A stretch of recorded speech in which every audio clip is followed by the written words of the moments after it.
Welcome everybody. It's time for another talk here. We're doing at Lightbox Expo. I'm Sergio Paez. I am a story artist and director, and I welcome you to this chat. Hopefully you guys have been having fun during this Lightbox weekend. I'd like to hear all about it. This chat, we're going to be talking about technical stuff. Okay, this is the stuff that's going to get you into visual storytelling. And I'm going to break down what kind of equipment you need, what kind of software you need, what kind of tricks and tools that we need. I get a lot of questions about this, and I'd like to answer them here. So let's have a really good discussion about that today. Now, welcome to my studio. I'm going to show you a lot of what I use as my equipment. You can see my Cintiq monitor here, and I have a lot of other cool stuff and gadgets that we're going to be talking about today. Not all of it's mine, so it might seem like I have a lot of equipment, but I have a lot of borrowed stuff here too. Okay, so big welcome to everybody. I'm going to let people trickle in here today. And as we warm up, I want to give a couple of announcements. So hopefully you guys have seen some of the stuff that we've been doing this weekend at Lightbox Expo.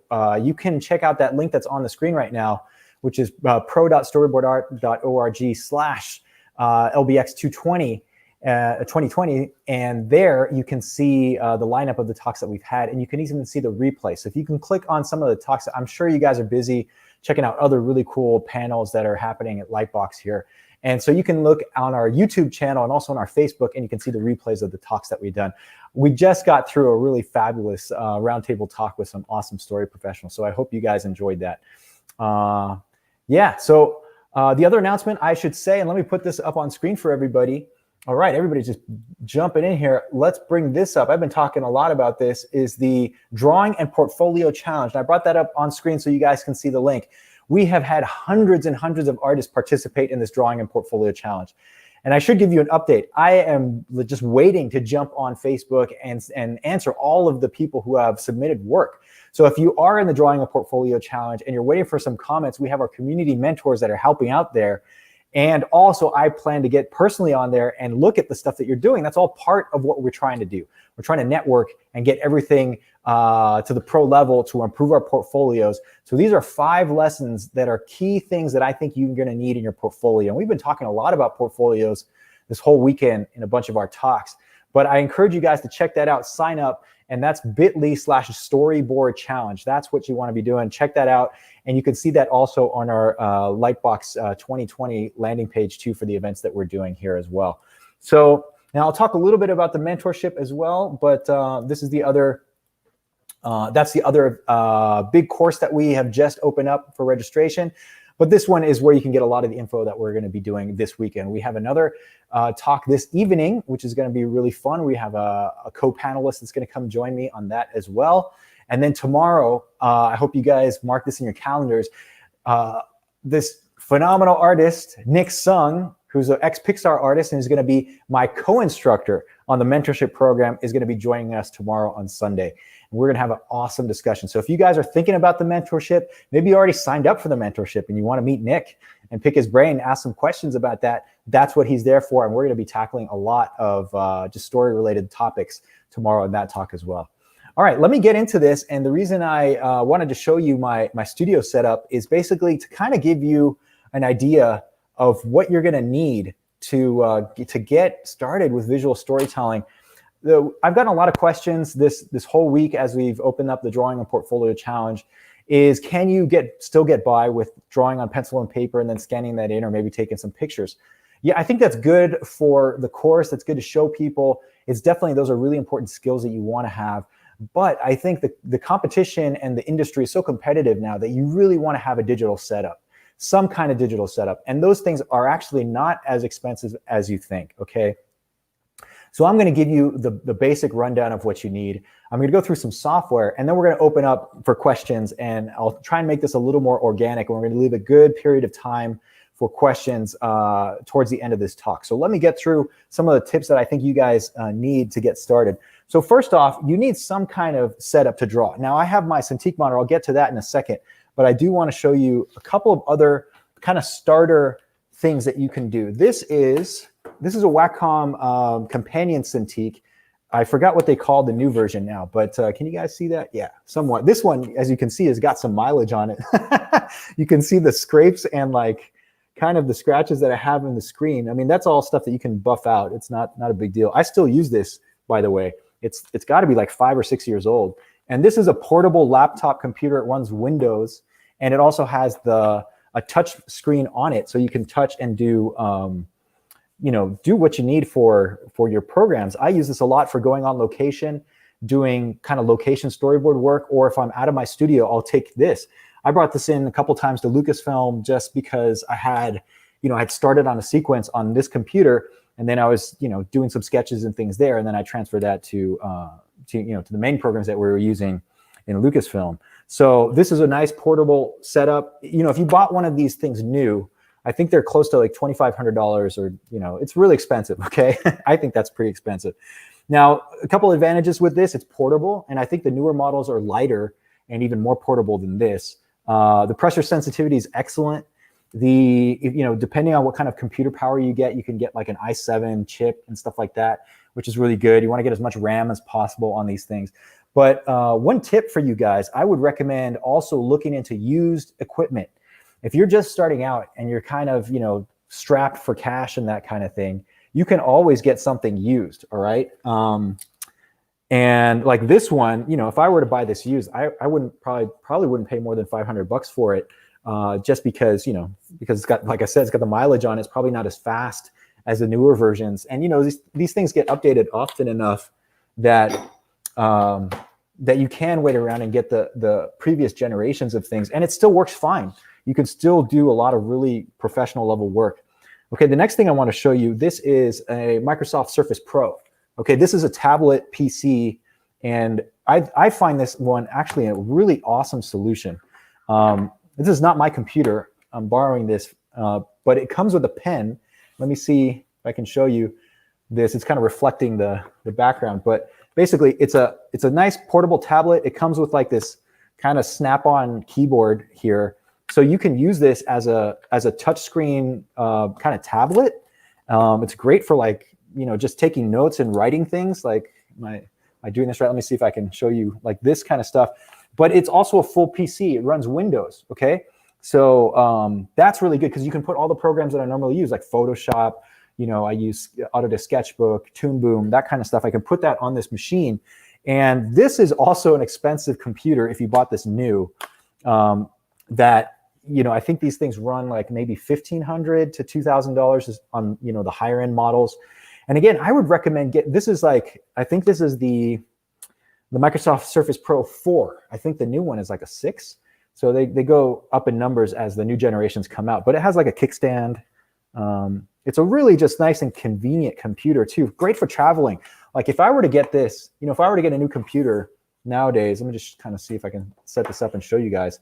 If I were to get a new computer nowadays that's portable, I would probably go with the Surface Pro, just because it's so slick. It's like really lightweight. I just love the design of this thing. I'm a real fan of this computer. Okay, and then let's see, how does this pen go on? It kind of just like magnetizes to the side of this thing. So the pressure sensitivity is pretty good as well. And so I would recommend that. And if you can find a used version, again, you're going to save yourself some money that way. So that's a good portable version to do storyboards. I got one more for you here too. This is just a normal Wacom tablet. This is like your standard just tablet add-on to your computer. And this is one thing, it doesn't have the screen. You actually have to, have a different screen. You'd be drawing on this and kind of looking at the monitor and drawing, right? So that one is a little more old school. It's a little more like, I know a lot of concept designers that still use this thing. They prefer, just they got used to like the tablet and they're like looking at the computer, but they're drawing here. I really like the fact that the Cintiq monitor, you can draw on it and it feels like it's another, like an animation disc, or like you're drawing on pencil and paper. But this is totally fine. If you have nothing else and you just have a desktop computer, I think you can pick up one of these for a real good deal. I think less than is like $100 or $200. In fact, the same thing I would recommend here is you go with like a used version if you're just starting out. This is probably the cheapest thing you can get that will do the job. Essentially, like for let's assume that you can get a used version that's pretty good for $100. Plug that into your computer and you're ready to go that same day. Okay. Now this is another fancy tool here. This is the iPad Pro By the way, thanks, Mike, for letting me use your your equipment. Came out great for this talk. Okay, this is the iPad Pro, and I don't know what size this is, but it looks like a 10-inch. It's also got the Apple Pen. Come on, baby. Here we go. There it is. So you got the Apple Pen, which is a lot of artists I know swear by this, and you know, I would actually, this looks a little bit small for me. I might get the larger size version to do some work, but using this with Procreate, the feel of it is really, really great. The only downside for me is that it doesn't have the full programs. Like, you know, there's like an app version of Photoshop, and there's an app version of Sketchbook Pro, Sketchbook from Autodesk. Toon Boom, Storyboard Pro, I don't think is on the iPad yet that I know of. You guys can correct me if I'm wrong there. But again, you could also probably get a used version of this, and using the Apple Pen, which is an awesome, really cool pressure sensitivity, the feel of this is really, really slick. So that's one version there. Although, you know, iPad brand new, that's also pretty expensive. It's like the price of a laptop computer. So you might want to think about that. To me personally, I prefer a fully functioning laptop computer because you got a USB port, you can plug in an external drive, you can, you know, maybe get an HDMI port and have like a secondary monitor there. I think you can do that with the iPad. There are advantages and disadvantages to both. Maybe you guys have seen this already, so you can give us some tips on that as well. All right, let's go to the next thing that I would recommend. This is the beefy version. This is the Cintiq, and let me bring down my windows here, and I'll bring up something that looks a little more artistic. This is Sketchbook Pro. I'm sorry, Sketchbook. I always get that confused. But this is the full Cintiq monitor. This one is also a couple years old. I would say, when did I get this thing? I would almost say it's like 4 or 5 years old. And it's the 24-inch version. It also has touch, so I could draw with my finger if I wanted to. I sometimes keep that off because it kind of interferes sometimes with, you know, with my palm on the screen drawing and stuff. I usually just use this as the pen. I have it connected to an arm so I can move this around and set up my desk the way I want to. And I have a pretty decent desk setup with, I got, you know, the keyboard underneath. I have a second monitor. I think you can see a piece of that in the background. And this is connected to a pretty beefy computer. I have a, you know, it's also a couple years old now, but I have a gaming computer that's got like an i7 chip, you know, quad core, all this kind of thing. I think I have 16 gigabytes of RAM for you techie guys out there, and I have a pretty beefy graphics card that I can run virtual reality stuff and also edit and, you know, compile animatics and things that I need to do. I can also do 3D with that kind of graphics card, and I do that from time to time. So I'm always working on kind of high-res video projects, and that way I need to make sure I have at least a decent video card, and that's connected to a pretty heavy desktop gaming computer. Now, one recommendation to get these things and to buy these things, if you're in the United States, my place of choice to buy this stuff, and I was recommended, a friend of mine recommended this, is to get it at Costco. So those of you guys who know Costco, I'm a big fan there because they offer a really awesome guarantee. I think I get like 2 years guarantee, and I got the credit card, so now I get a 4-year guarantee on anything that I buy there, equipment and that kind of stuff. And the prices are pretty good, so they're really, really competitive. And so that, I got my gaming computer there. Wacom Cintiq, you have to get this from the company. And, you know, second monitor I also got from Costco as well. So if those things break, for example, if my monitor would go, my, you know, secondary monitor would go out on me, I can take it back and they'll replace it for me. Their guarantee is really awesome. What else can I tell you about the equipment stuff? I do have like a 42-inch second monitor, 42-inch secondary monitor that I've hooked up to my system here. And that one is just like a, what is it, an LCD screen, I believe it is. So it's a regular TV, but it can play, you know, with the HDMI port, it's a 4K TV, and it you know, it works great for my computer doing editing and having it as a second monitor. Now you can get as crazy fancy as you want with any of these things. My setup, you know, probably costs a significant amount, you know, especially if you're starting out. It's probably not something you need. I don't recommend that because it's overkill. But, you know, I saved up some money, and this is a professional tool that I use every day for my work. So it really does pay for itself. It's like, you know, it's like a work equipment that you really need to get by. So that's something, it's an investment that you're making. If you're strapped for cash and you're just starting, I highly recommend you get something used, or get like a really, you know, streamlined version of any of the suggestions that I have here. So that's what I wanted to show you for equipment. So let me do this real quick. I'm going to turn my screen off and readjust my setup, and I'm gonna share my screen and show you exactly what kind of programs I recommend. So give me a brief second as I do that, and we'll get this going. Okay. And screen share, and here it is. Okay, cool. So now this is Autodesk Sketchbook. So you've seen me do a bunch of demos on here. I like this because it has a timeline feature on there now, and that is really great. So if let me do this, you know, a little bit better. So let's say I got a guy, yay, stick figure guy, yay, and then I can go ahead and then create a new a frame, essentially. Now I see what's there before me, and I can let me do something else, you know, squiggly line, and then let's go to another one, and this one is going to be whatever. I'm going to actually draw some kind of panel and a house, and there we go. You know, simple, that kind of thing. And then now I can flip back from all of these. So you see how you can create a sequential art in this program. Autodesk Sketchbook is free. So that's a really cool thing that you can download and use right away. That's one recommendation for doing storyboards. The next one that you guys have probably seen a lot of is Toon Boom Storyboard Pro. Now this is version 6. I know they have updated ones. I haven't installed that on my computer yet. I do have this subscription plan. And this is also a really cool program because you can create animatics with this. I pulled up a sequence that I did for Lucasfilm, and this was on Star Wars Resistance. And so let me play it for you and see how you guys can see that. Yeah. So there's I don't think there's audio here. There's a little bit of audio at the end, but anyway, there's a little bit of like 3D background captures that you can see there. And then over top of that, I drew on a couple of these layers. And then you can export these things really easily as an animatic or as individual storyboard panels. One recommendation I've been telling people all weekend, oh, there is some audio on this. In fact,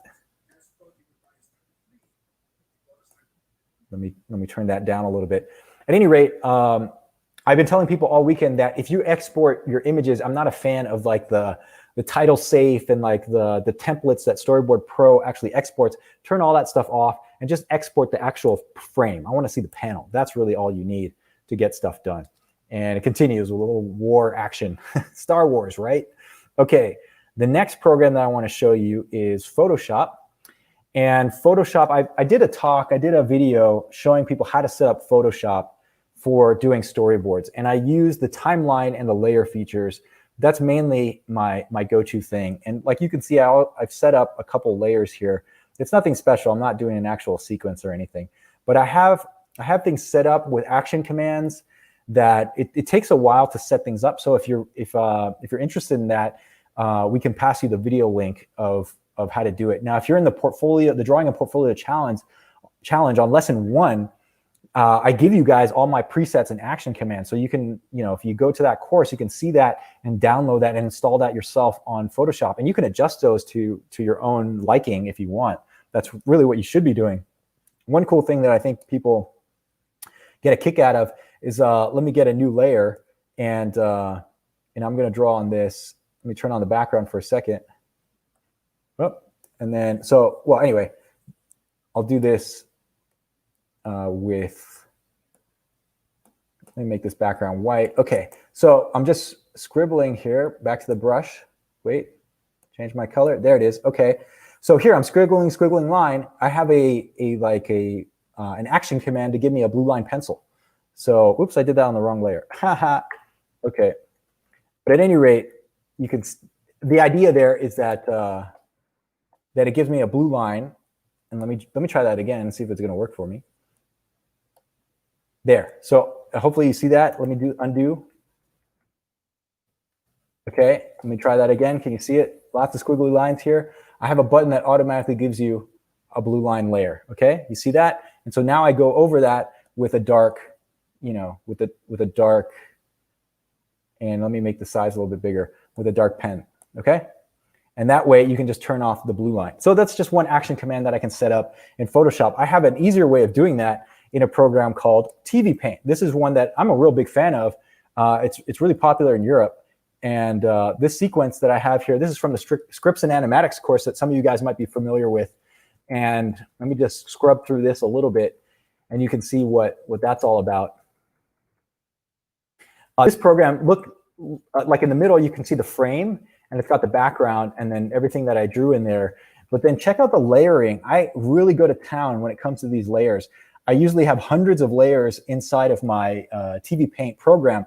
I treat every grouping of layers. So you can see like it's going from left to right. You see how this block here, and then all of a sudden there's a step up to the next few layers here. So each one of those blocks and the step up is a different shot.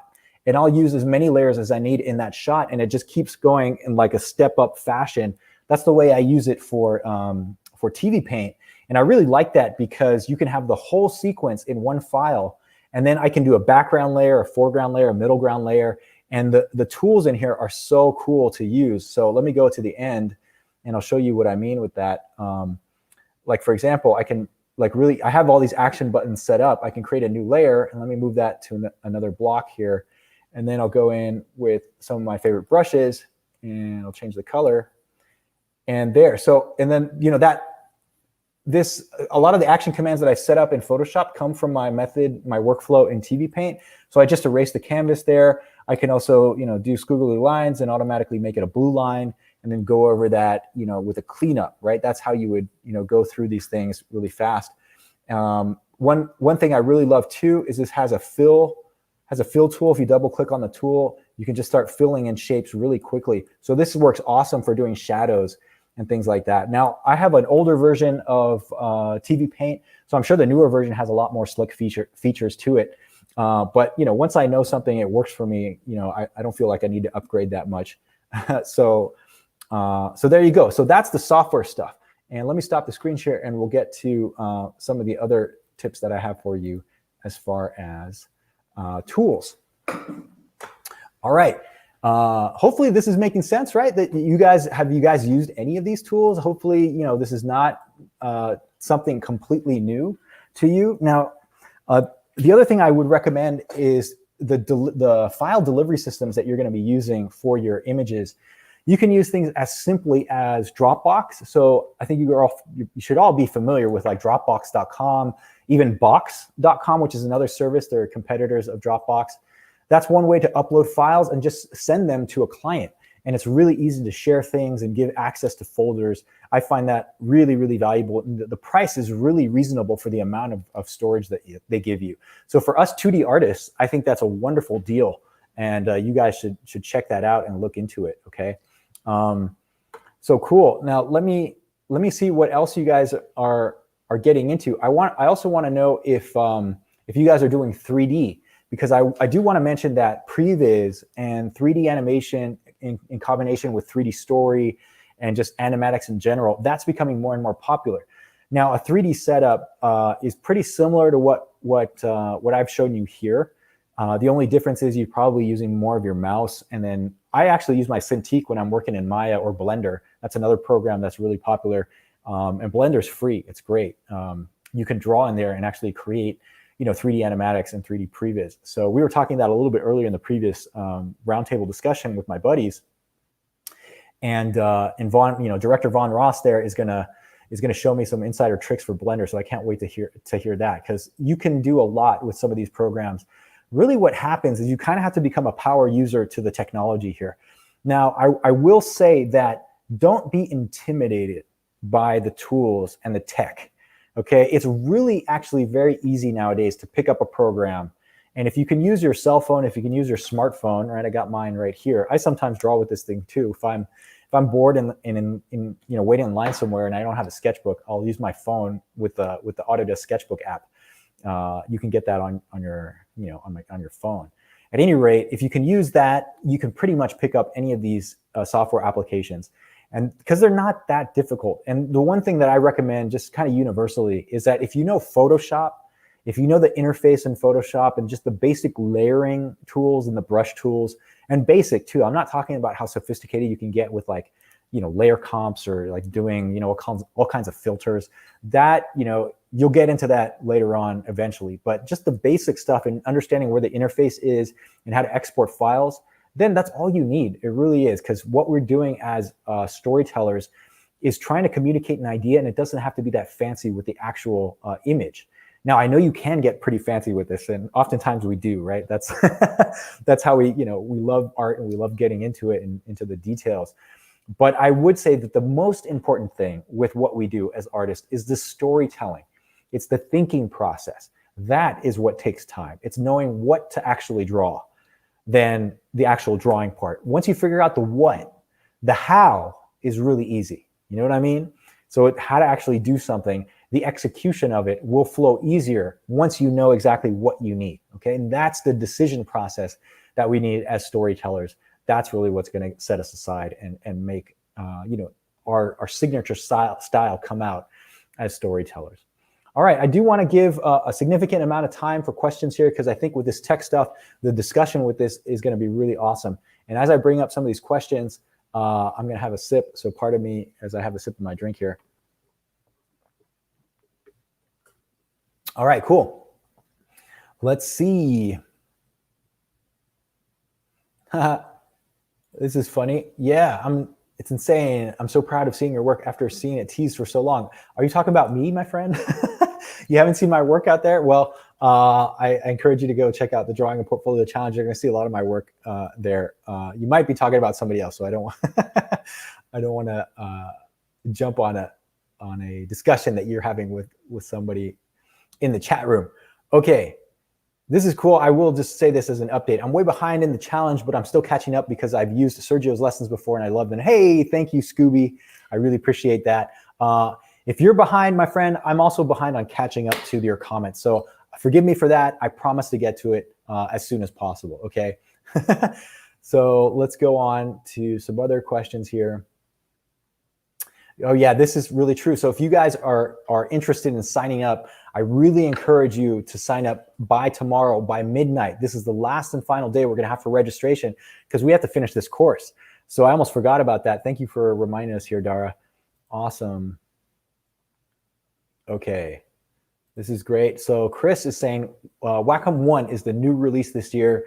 It's like a portable Cintiq drawing display. Very cool. If it's portable and hopefully it's lightweight and hopefully it's cheap. The Wacom stuff is on the expensive tip. I know that. So hopefully there can be some discounts. Maybe there are some discounts for Lightbox Expo, right? Maybe you guys could tell us if you've gone to the Wacom booth and if they have any kind of discounts for the participants here. That would be one thing to do to invest in something for the future. I'm not sure if they do like a Black Friday discount in November. That's something you might want to ask them as well. You can usually find some deals for software and everything there. Even Adobe Photoshop, the Adobe CC version, where with the Creative Cloud, you can get with us. If you follow us in Storyboard Art, we can give you guys a student discount there for at least for the first year. If you're a new subscriber, I think you get it for maybe $15 or $19 a month instead of the full $30 a month. And that's a really good, just a break if you're just starting out there too. Okay. This is great. This is a good comment here. Dom Waffles is saying, for on the go, I have a Samsung Galaxy Tab, which is a great budget tablet for sketching. Great. That's awesome. I love that. I love that there are options nowadays. Before, I remember you had to really drop a couple $1,000s for something portable that you can actually draw on. And it was really clunky back then and, really heavy. And, the battery lasted like 10 minutes. Now these things can be really, really powerful and more accessible for everything that we're doing. All right, cool. So let me see what else we have here in this chat, and we'll go through some of these questions. Yeah, I love this. Let me bring this comment up here from Kevin. You can get those used for very cheap, referring to some of the equipment that we have here, and they work great. I have one that's 12 years old, and if I don't feel like it's hunching over, it's great. I will use equipment until it dies on me. I mean, my phones are always pretty old, and my friends get on me for, I used to have a computer that was like 7 or 8 years old, and it was like, it still worked. So why replace it? So the same thing with equipment. If you can still get by and it works fine, it's not like overheating or it's not really slow, then you can, you can get by with that stuff. So, oh, this is great. Yeah, Wacom used to, oh, sorry, Wacom used to is bundled with the software still if you register it. Okay, so cool. If you get a used one, that would be great.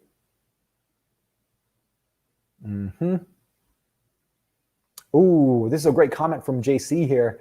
John Claude is saying, yeah, honestly, iPencil for me puts the Wacom pen to shame in terms of how sensitive it is, and the pressure is amazing. Wow, interesting. Do you guys feel the same way? I've been using this for so many years that I'm pretty sure that the Apple Pen, a lot of people have told me, I have a friend who works at Apple who's trying to get me to use that. And, I agree, like the technology there is really, really great. And, I might make that switch eventually. But for now, like I said, if it's not broke, I'm not going to fix it. Okay. So I'm going to stick with my Wacom screen that I have for now. All right. The big thing here is don't be afraid of technology. Don't be afraid to jump in here and do stuff and experiment with things. You really don't need that much money to get started. And once you get started, then you can figure out what you want. It's like if you're going to buy like a new car and you're like a new driver, if you've never had a license before and all of a sudden you're going to get a Ferrari, that doesn't make any sense. You get a starter car, you get a little beater car, and then you learn how to drive. And then when you become a race car driver and you have the money, then you buy a Ferrari, right? So same thing with this. Until you work your way up into becoming a pro, stick with something simple. And then that's what you want to be doing. So I do want to bring up Juliana's comment here. Metabang can work on tablets, computers, or phones, and is completely free and has a cloud I recommend for all my beginning artists. Wow, cool. Thanks for that tip. If you have a link, that would be great too, so we can pass that to each other. All right. Question from Jake here. This will be my first time buying a tablet or monitor for doing digital art or animation. Do you recommend getting a Wacom One, small Cintiq, or a larger Intuos Pro? I'm going to give you my opinion, and it's just my opinion, so I hope that other people will comment as well. My personal opinion is that you get a Wacom complete computer, because I think that Wacom One, if it's the Cintiq replacement, that's also going to run either Windows. Yeah, I think they only run Windows. But that's fine because you can run the full program of CC. If you get an Intuos Pro like tablet, you're going to have to either have a laptop or something else with it. And it just gets a little more clunky to carry around 2 or 3 like devices. You need like a bag, it gets heavy, you got to plug everything in. There's all these wires. It's harder to work like, tight spaces like a coffee shop or on location if you're on a set. So these are things that you want to consider before you buy. If you can afford it, I would say just get one thing that's pretty complete. And like I said, you might want to check out as well. Whoa, there goes my pen. Give me a sec. Oh, here it is. You might want to check out as well this Microsoft Surface Pro. And there goes the pen. Okay. At any rate, this is the computer I recommend as a competitor to Wacom. That's probably a little bit cheaper than that. Or again, if you're like strapped for cash, try this one. This is an older version. You get it used, you'd be fine. All right, it's a little bit heavier. No big deal. You can carry that around, right? Okay, let me put this away. So hopefully, that's just my opinion. I hope you guys are also chiming in and letting Jake know what you guys recommend. So do your research on that, Jake, and search around and see if you can get the best deal as well. Cool. This is great tip here from Sean. iPad Pros also support external storage and HDMI out. All right, that's good to know because, you need to be able to, store a lot of information sometimes or see video reference, and you kind of want to have an external storage device. And also, an HDMI out is great if you want to show a presentation. I know you can do like the AirDrop or whatever it is on the Apple thing, which will beam your video to a monitor. But if Wi-Fi is not available, you can plug something in and you have that ability to have a second monitor there. Cool.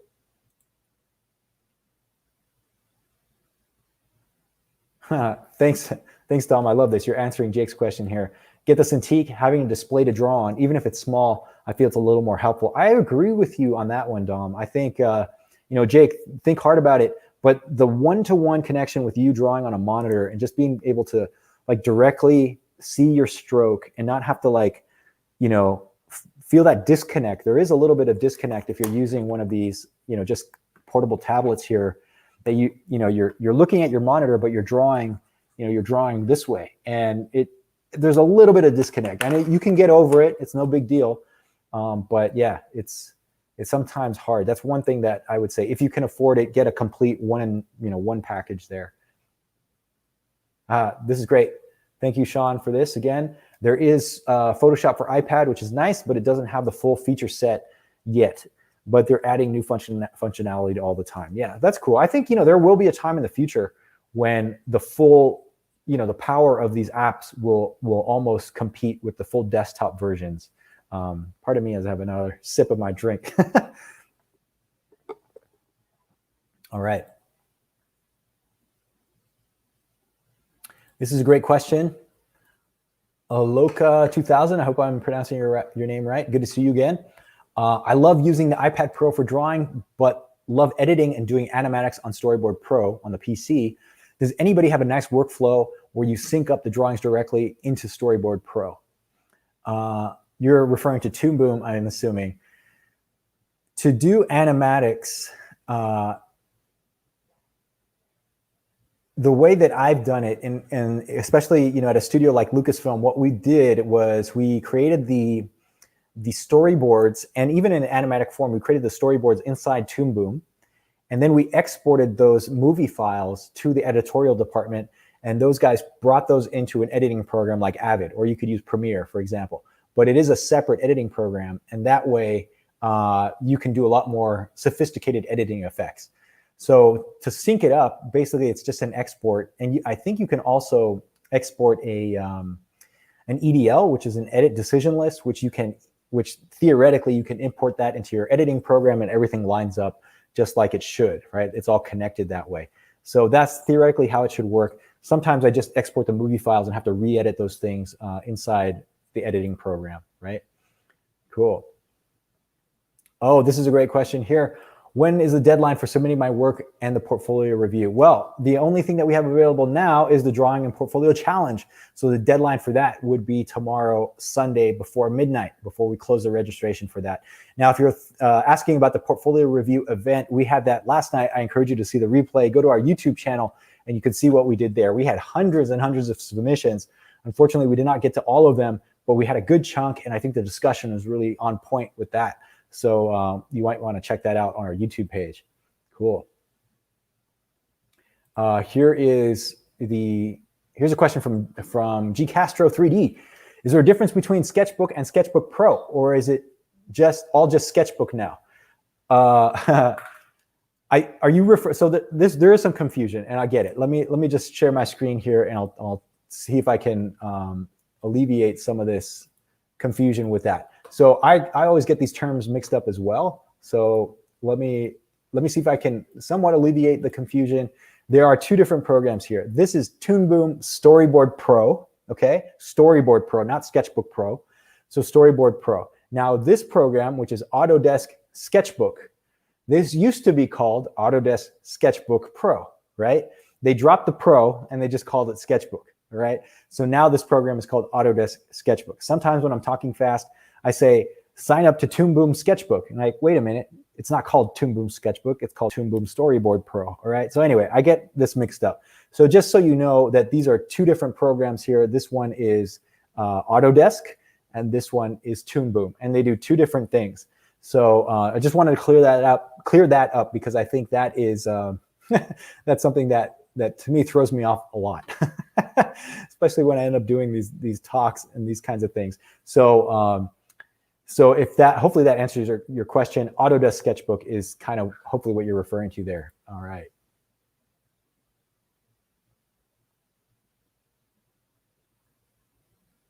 Good question here from Dutch Girl Gaming. I have Toon Boom Harmony, student license. Is it worth it also to buy Toon Boom Storyboard Pro? Harmony, as far as I know, is an animation program. So you can do 2D animation. I think you can also do 3D in there somewhat. Storyboard Pro, Toon Boom Storyboard Pro is a storyboard specific workflow interface. I think you can possibly do the storyboards inside of Harmony, but it's difficult to animate inside of Storyboard Pro because it's kind of panel to panel. I think both of those programs are interchangeable. Like, for example, you can export files from one to the other. So it all depends on what you're going to use it for. If you're going to do storyboard specific work, you might want to sign up to the student version of Storyboard Pro. I think if I remember correctly, the student version of Storyboard Pro is actually really affordable. It's probably less than $10. I think it's like $9, $9.99 or something like that, which is pretty good deal for a subscription software on the student version. So you might want to check that out. Okay, cool. Question here from Henry. Hopefully you guys can answer this. Wonder if OpenTunes can also work as a good program. I've heard good things about OpenTunes. Do you guys have any experience with this stuff? Hopefully there are a couple people. So maybe you can give us your thoughts, and we'll see that. We'll see what that's like. But I have not used that program myself. I love it. Thank you for this, Beth. Wacom has some kind of discount code, so jump over to their table and to get some of that, save some dough. So the table that we're speaking of is at Lightbox Expo. You have to be registered to the Lightbox Expo page, and then go to the Artist Alley section. And I think if you scroll down there, you can find us. You can find a bunch of talented artists, and also I think you can find Wacom as well. All right, thanks for that. Great questions here. I'm just going through the chat. This is awesome that we're having this kind of discussion.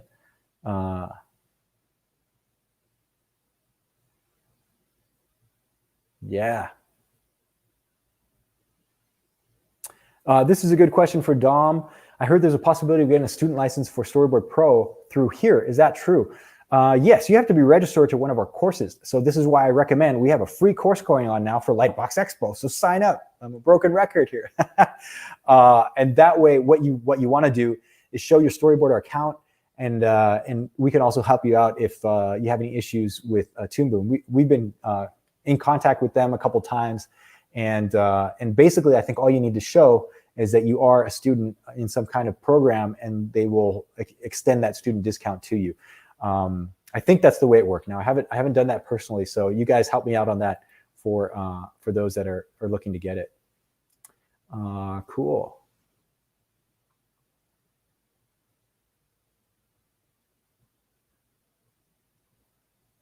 We get great. This is also a really good one. Let me bring this up here too. From Kim Yui, I think it is.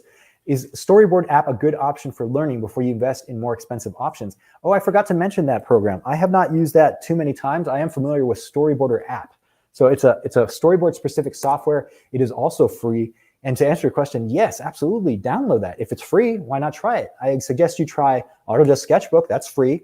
Download Blender, that's also free.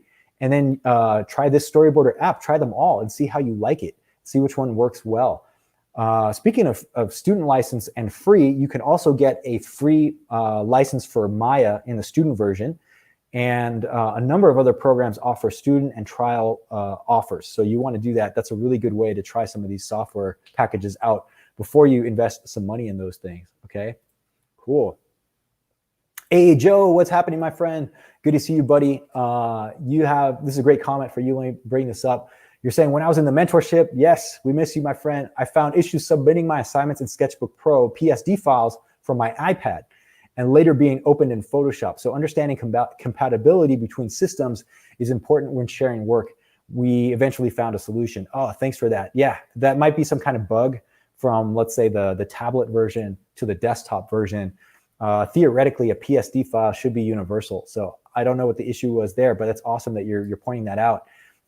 Yeah, be careful with that as well. Just like in general, make sure the file formats that you use are pretty universal. If you have anything with layers, I think a TIFF file can also be exported from Sketchbook, Autodesk Sketchbook, and then that can be imported in most any program, even Photoshop. I think Storyboard Pro, all of that there too. Cool. All right, we got a drawing portfolio challenge question. I'll bring this up too because it's helping me with these updates. So you're saying, all right, I'm glad you're liking the course. Is it okay to turn in homework number 1 for the lenses with homework number 2? Look forward to the mentorship. Yeah, buddy. All right. Yes, absolutely. If you're doing lessons 1 and 2, and then 3 is also available right now. If you're doing all of the work from that, you want to turn it in as a group, go for it. We'll have everybody look at it, and I encourage you guys to post post these things in the Facebook group so that we can all see and we can all learn together. That's part of what we want to do in this course for that. All right. Let me bring up this question. This is a good question for sure. Pardon me as I take a drink. What approach should a foreign non-US citizen take to break into union animation studios in the US? This is a common question. I think hopefully you guys have some answers for this too. The real problem with coming from a foreign country and working in the US market is one, getting a visa and applying. And this is why I say you have to have a really strong portfolio and really show that you can do the work. And so you're going to be a really strong candidate. And if you apply to any of these studios, they know all these studios are very familiar with, you know, visa issues and non-US citizens. They will sponsor a visa for you, and then you can come over. And there's a bunch of paperwork that you have to do, but it is possible. I know many artists that I've worked with who are foreigners, and they've gone through that. And it's, you know, I wouldn't say it's easy. There's a couple hoops you have to jump through, but it is certainly possible. When you're talking about union animation studios, here's what happens if you get hired by those studios. So if the studio selects your work and they interview you and they offer you a contract, they offer you a job to work for them, you automatically get accepted into the union. So you would have to start paying the union dues, of course, but then you're automatically in the animation union. That applies to studios that are union, of course. So I think most of the studios in LA are union. And I think generally speaking, most of the studios outside of LA are non-union, okay? Either way, the union has some benefits. For some people, they could also represent some disadvantages because they don't want representation from the union. So I still say, the most important thing is you only get what you negotiate. So you want to make sure that you are, you're giving yourself a competitive rate when you're talking to these studios, and you know how to apply so that whether you're union or non-union, you can have a good competitive salary. Okay. Now, it does not matter that you are not part of the union to be able to apply to the U.S. animation studios. Okay, does that make sense? So you don't have to suddenly, try and get yourself into the union first. What you want to do first is have a really strong portfolio, get a job interview, and then actually get the offer from the companies, then get hired, and then all that union stuff gets sorted out. Okay, hopefully that makes some sense there too. Great. Let me see. Wow, there's a ton of really good conversation going on in the chat here. And let me see. I lost the last one that I want to bring up here. Yeah, this is great. Let me answer Jane's comment here. Hopefully you guys can also chime in and help everybody out who has these questions, because I'm sure if you have a question, many other people have the same question. So Jane is asking, how do you pick jobs? What are the jobs that has animation career to climb up to within the studios instead of the hustle after hustle?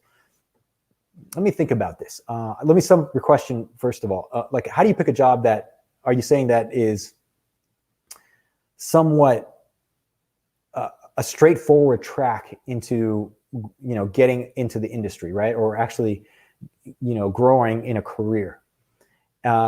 To me personally, I don't know how you do it without hustling. If you don't have hustle, I mean, it's just like, what do I mean by that? It's like there is no magic pill. There's no magic job that's going to get you your foot in the door and all of a sudden you're set for the rest of your career. I think it should be said, and I really want to be honest with you guys here. My experience has been that you always have to be on top of the industry trends. You always have to be very aware of your place in the whole animation and entertainment industry, so that you know how to place yourself as an artist. You know how to compete as an artist. And you also should be strategically thinking about what your job position is today and what your goals are for the future. So if you land a job, there's no guarantee that you're going to keep that job. And there's no guarantee that you're ever going to move up or do anything with more responsibility or have a pay raise. What you need to do is take action, take control, and take responsibility for your own career goals and start figuring out where it is that you want to be. And then you work towards those goals. Because if you eventually want to be going into supervising and directing things, which is a common career path for story artists, then you have to figure out how to get there and how that path should be laid down. And for every artist, it's going to be totally different. So when you say hustle, instead of doing the hustle, that probably means you don't like that part of the job. But I would spin this and say it's more about knowing how to market yourself, how to position yourself as a quality candidate. That's something that you should not ever eliminate from your job search or for just your career in general. Okay, that's just my advice there. The reason I say that is because if you get complacent with whatever job you're working at, that's when things start to slide and you might feel, honestly, I've seen it many times. You really get lazy. You feel like, I've made it. Now I'm in the studio. I don't have to work as hard anymore. And that's really not the truth. You really have to earn your job every single day that you're at these companies and you're working on these projects, because that's how you're going to maintain a high level of quality, and you're going to work at a really high level and produce some quality work that people are going to want to see and want to work with you over and over again with that. Okay, so hopefully that makes some sense there. Cool.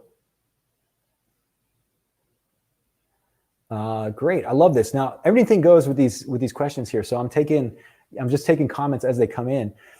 This one from Kate: how fast is the work pace for a professional in storyboarding? How many panels should storyboarders be able to create in a day? If I had a nickel for every time I get that question, I'd be a wealthy man. Let me see if I can answer this question again, because it comes up often a lot.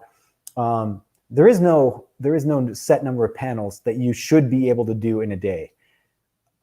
I always say quality over quantity, and work as fast as you can without sacrificing the quality or the story point of the project that you're working on. Okay, does that make sense?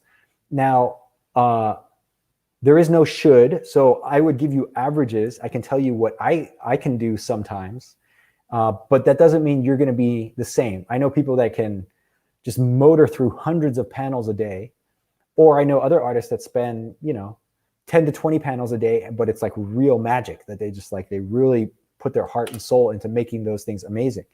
And it all varies for the type of project that you're doing, and it all varies for the quality level and the result that you're going for those projects. So I usually like to think of this question in terms of script pages or amount of work that needs to be done on a deadline. And I remember one job that we did with a crew of artists, and we had to do some video game storyboard cinematics, and we had to do 45 script pages in 9 days. I believe that was, for those of you guys who worked on that job, let me remind me how that was.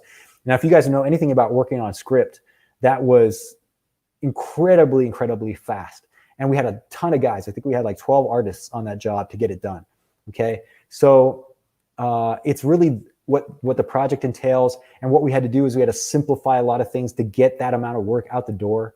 And so you can't put as much polish, and so it really depends on what the project needs in order to be able to do that stuff. So my suggestion to all of you guys who are getting into this is work on quality. Make sure that everything you produce is awesome. It really has. You've solved the story point.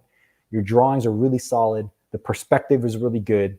Nothing is really sketchy or just just brushed in there. You really have made a thoughtful decision about everything that's in your composition, right? And then you can start working on speed after that, and you will get faster eventually, right? All right, let me bring up some more questions. Whew, this is great. This is an awesome discussion that we're going on, that we're having here. This is a good general question. This actually has a lot to do with what we've been talking about today in this talk. So the artist learns here is asking, and I don't think this is an odd question, my friend. Any tips on how to avoid drawing related injuries such as carpal tunnel? I've gotten injured boarding once. Oh man, that sucks. Nothing to laugh about there. Okay, I don't know what your particular injury was, but the first thing you want to do is have a good setup. And I didn't mention this with the equipment, but one thing you really need is a good desk and a quality chair, okay? And you don't have to spend a lot of money on a chair. I think, a good quality office desk and chair you can get relatively cheap on Amazon. And again, look for used deals out there. But you want something that's comfortable, right? That you're going to be able to sit in for hours at a time and not have back problems or shoulder problems and that kind of thing. This is why I have my Cintiq monitor on an arm here. I can adjust it to any angle. And the other thing that I do, I always like to use a pen. So I avoid as much as possible using the mouse, and I hate keyboard shortcuts. That's a personal pet peeve of mine. I just don't like to type on the keyboard. I'd rather have everything on my screen. I've set up my Wacom buttons so that they do all the shortcuts I need, and everything is concentrated on my monitor. So I'm always just looking at my monitor, and that way I just, I can flow a lot easier, right? And there's a ton of buttons that are on both sides of the modern Wacom screen. So that's something that you can really do. So that's one of the things I suggest.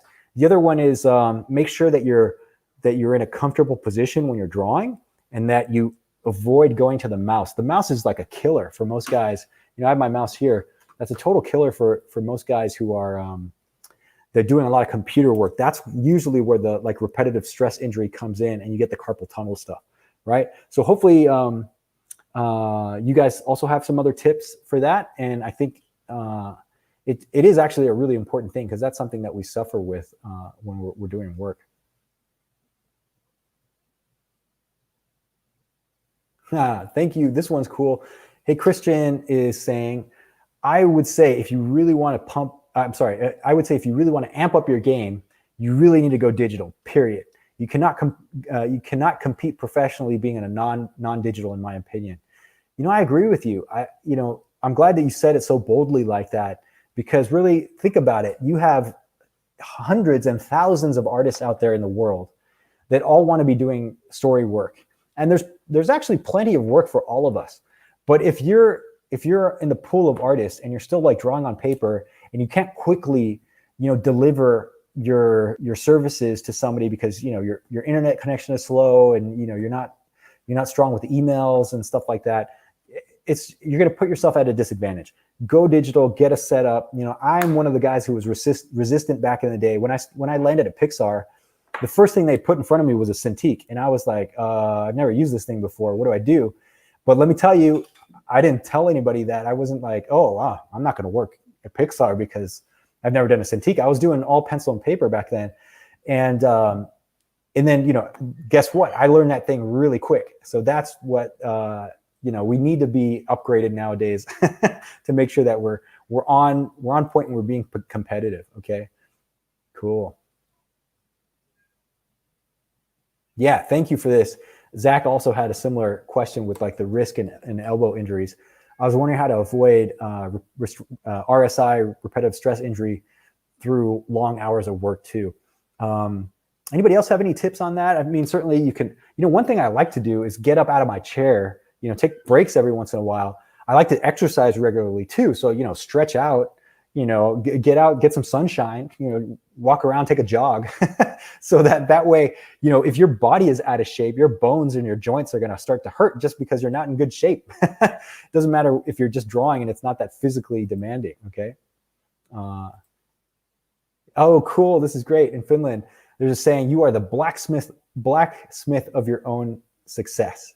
I love it. That's really great. Thank you for sharing. And let's see. And this is a real easy question. Benjamin, hey, Sergio, if we're beginners to storyboarding, would it still be possible to take the free course? Yes, absolutely. And can we give some encouragement to this awesome artist here, Benjamin, for being brave and wanting to get into this stuff, even though you're a beginner? Man, this is why we have a free course. It's free because we want you to learn this stuff. And if you've never done it, well, this is the chance to do it. Other people charge you to actually get into the courses, and they're not even that related to storytelling. Like, we're telling you from the horse's mouth what you need to do. So I recommend that you get into this and you figure it out. We want people. This is why we want good storytellers. Like, that's one of my personal goals. I don't like seeing bad movies. I don't like seeing bad stories. I want to see people who are into what they're doing and they really enjoy making quality work. So we're building the next generation of awesome storytellers out there. Let me see here. Cedar, let me see if I get this this question up here. Wow, this is unfortunate comment you have here. I get bad RSI from sculpture. I usually wear a brace on my right hand whenever I can, particularly when doing tedious work that doesn't need as much detail. Yeah, you know, I don't know what type of sculpture that you're doing, but any kind of repetitive stress injury will come from obviously doing things that are straining and hurting your muscles over and over again. Like even musicians, like a pianist and stuff, can also suffer from repetitive stress injury. So posture is really important. You know, getting regular exercise is important. So all of those things are big deals when it comes to doing work. Awesome, guys. We're almost to the end of this chat. So I want to answer the last couple questions and we're going to sign off for today. We do have another chat coming up later on this evening. So, so I hope you guys can join us for that. All right, the artist learns here is asking, what kind of tablet are you using, Sergio? I asked because I'm currently using a Wacom 21UX on an ARM, but I find that it's heavy warping my my table. Would it be a matter of table quality? Yeah, man, I think I used to have a 21UX for many years, and that thing never died on me. It was really a real quality piece of equipment, so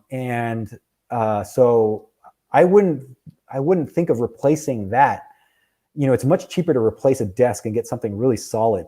You know, just get something that's like, you know, it's going to support the type of weight that you need. And you know, like the IKEA stuff is sometimes like disposable furniture, right? You might want to look on Amazon or some other resources, or go find something that's used, but it's like quality wood and it's like really good construction. You know, sometimes all you need is just a big like slab of like a, you know, some supports and a big like tabletop slab, and that's all you need to put your stuff on there. But the Cintiq is really the important thing, and figure out what kind of desk you can to get to support that stuff. I use a 24, I think it's the 24 Cintiq Touch. I forgot what model it was exactly, but it's the 24-inch touch version. Great, I love this. This is a cool, this is probably a good question to end on. Let me bring it up here from Aloka 2000. What are the most important things to keep in mind when boarding action sequences? Any good resources to help with choreography? I'm particularly inspired by Gendy Tartakovsky's pacing. Yeah, man, there's a couple of things that you want to think about with action. We cover that a lot in the Animation Mentor. I'm sorry, the animation, which I'm getting confused with all the things that we're talking about. In the Story Artist Mentorship, that's what we're talking about. And with action scenes, what you really want to be thinking about is what your point is in the actual scene, and what you have to sell there. And then all of the nitty gritty of what you're going to do with the camera, you know, what the choreography is with the characters, all of that stuff should take second place to the purpose of the sequence. Okay, that's the first thing. The next thing you want to do is make sure you're doing a really interesting and awesome variety of camera work and camera angles. So you have shots that are wide shots, medium shots, close-ups, and then you're cutting back and forth for all of those things. With action work, you really want to make sure that your pacing and your staging is really sharp. It's really interesting. It's really creative. So as your characters are going through your scene, just like if you're doing a fight scene, don't just have your characters fight static in front of the camera. Move your characters through that set and have them jump in and out of trees if they're fighting like that, or if they're in an interior, that they move from one room to the other. Maybe they break through the wall and they go from one room that way to the other. And then the camera is going to have to follow them through that. And you create exciting opportunities for you to shoot your sequence that way. Now, as far as resources, when it comes to doing action sequence, the first thing I would tell you is watch film references. Watch the movies that you like, and study those things. See why you like them, and see, you know, how the camera work is, how the pacing is, how fast they're cutting from one shot to another. And then the last thing I'll say about action scenes is don't forget your insert shots. Okay, so a lot of people do an action scene, they'll cut, and then it just goes back to a wide shot. But don't forget about any kind of impact or any kind of reaction shots or a punch in. Like if somebody's fighting and you give a guy a punch, I would actually punch in, literally. I would move the camera in closer to that close-up, and you have that fist hitting the other person, for example, and you do that in a close-up, and then it's a really quick shot, but then you pull out wide and you see the reaction of what happens, and the guy falls back, and, you know, he gets knocked out, you know, gets knocked on his feet, right? So don't forget about insert shots. So those are just a couple quick tips. I would recommend, if you're really into doing action stuff, you know, just watch your good films and watch your movies. And I think in the mentorship, that was like module 4 when we got into doing a really heavy action, and we continue that throughout the whole thing. All right, my friends, this is really has been a really great discussion, and I really appreciate a lot of the questions and a lot of the participation from everybody that's part of what we're doing. I will remind everybody that what you want to be doing in Lightbox here is connecting with other people. So before we sign off, you guys should all exchange contact information, exchange your Instagram, your Facebook, any kind of social media. If you have a website, go ahead and chat that in there. And this will be recorded in our chat, and that'll get posted to YouTube as the replay. So I'll remind you guys what's coming up. Let's look on the schedule here. We got another awesome live stream coming at 7 p.m. That's where I'm going to invite my good buddy Wahab, and we're going to have a really cool story Q&A discussion. So if you didn't get any of your questions answered right now, or you have more things that you're thinking about storytelling wise, that's going to be the talk that we want to look to, and it's going to be a lot of fun. So that Wahab is a wonderful story artist and a great comic writer and story artist as well. So we're going to have a good time with that one. That's coming up later today at 7 p.m. Pacific time. All right, my friends. Thank you for joining me today, and we will see you on the next one coming up. Good luck on all your projects, and I will see you guys really soon. Okay, take care, fellas.